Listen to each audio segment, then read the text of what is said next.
ጽናትና አባቷ የማይወጡት መከራ ውስጥ ገብተዋል።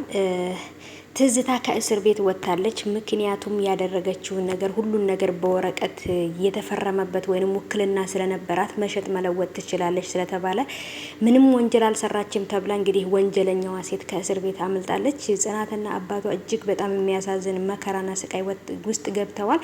ጽናትም ተወልዳ ካደገችበት ቤት ውስጥ ወጥታ ሌላ ቦታ ገብታ እንግዲህ ህይወትን እንደ አዲስ እየለመደች ትገኛለች። በጣም ነው ያዘንኩት።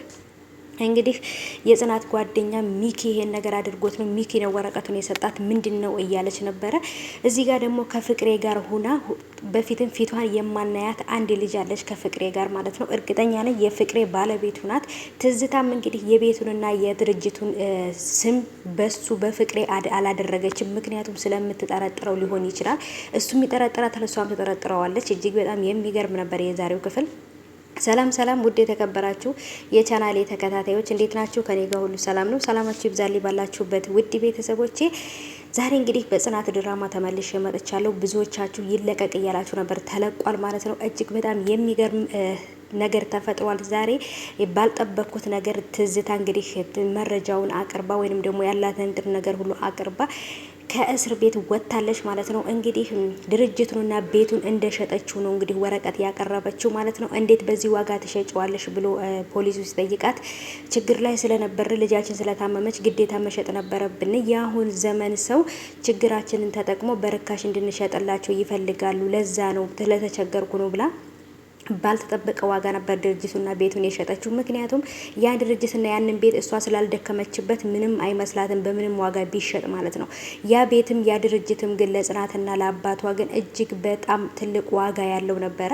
በተለይ ቤቱ የጽናት የሟች እናቷ ቤት ስለሆነ በጣም ትልቅ ዋጋ ትሰጠዋለች። የጽናትም አባት ደግሞ የሟች ሚስቱ ቤት ስለሆነ እጅግ በጣም የሚወደው ነው። እንዴት እንዳልተማረ ሰው ያገኘውት ወረቀት ላይ ዝም ብዬ እፈርማለሁ ምንድነኝ እያለ በጣም ነበር አባትየው ተስፋ የቆረጠው። ራሱን እየወቀሰ ነበረ። በተለይ ለልጁ ይሄንን ሁሉ ነገር አሳጣውሽ እያለ እጅግ በጣም ተስፋ ቆርጧል። ወንድሟም ደግሞ እዚህ ጋር እየጠየቃት ነበረ። ምን ሆናችሁ ነው ምን ሆነሽ ነው እያለ ትንሽ ልጅ ነው ግን ደግሞ በጣም ትልቅ ጭንቅላት ያለው ልጅ ነውና በጣም ግራ ገብቶታል ምን እየተፈጠረ እንደሆነ።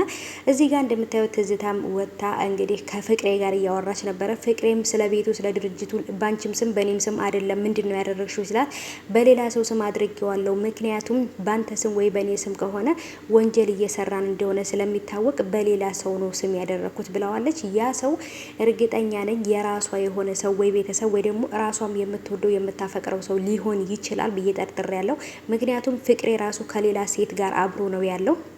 እሷን አፍቅሯት ወዷት ሳይሆን የምታመጣውን ገንዘብ ፈልጎ ነው ከትዝታ ጋር የሆነው ፍቅር የራሱ ማለት ነው። እና ከእስር ቤት ስትወጣ ራሱ በጣም ነበር የገረመው የደነገጠው። ምክንያቱም እዛ እስር ቤት እንድትወጣ አይፈልግም። ፍቅሬም የራሱ የሆነ ህይወት አለው። እሷም ደግሞ እንግዲህ ሌላ ፍቅረኛ ሳትይዝ አትቀርም፣ ወይንም ደግሞ ሌላ አላት ብዬ ነው ማስበው። ምክንያቱም ከእስር ቤትም ተሯሩጦ ያስወጣት እሱ ነው። የሚገርም ነገር ነው። ፍቅሬ ከትዳሩ ላይ እንትን ብሎ እሷ ጋር የመጣው ገንዘብ ፍለጋ ነው። እሷም ሌላ ወንድ ጋር የሄደችው ደግሞ ትዝታ ሌላ ገንዘብ ፍለጋ ነው። እና በጣም የተወሳሰፈ ነገር ነው እና በጣም ግራ ያጋባሉ። ብቻ ግን ባልተጠበቀ ሁኔታ ግን እሷ ከእስር ቤት ወጥታለች። እነሱም ደግሞ ጽናትና አባቷን ቤታቸውን ለቀው ወጥተዋል። የእውነት ነው የምላችሁ በጣም ነው ያዘንኩት እንደዚህ በመሆኑ።